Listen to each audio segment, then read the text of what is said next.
আজি আপোনালোকক কেইটামান প্ৰশ্ন কৰোঁ। এইকেইটা প্ৰশ্নৰ উত্তৰ দিব আপুনি। খুব বেছি প্লেনিং কৰে নেকি আপুনি? অনবৰত পৰাজিত হোৱাৰ ভয় থাকে নেকি আপোনাৰ? কাৰো ওপৰতে বিশ্বাস কৰিব নোৱাৰে নেকি আপুনি? নিজৰ যতন ল'বলৈও অনীহা আছে নেকি আপোনাৰ?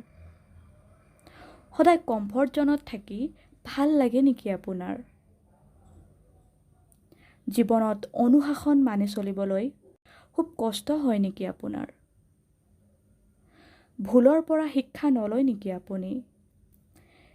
এই আটাইকেইটা প্ৰশ্নৰ উত্তৰ যদি ইয়েছ, তেনেহ'লে আপুনি সফল নোহোৱাৰ কাৰণো এইকেইটাই। বেছি প্লেনিঙত কাম নহয়, চব পৰাজিত হ'বই আপুনি।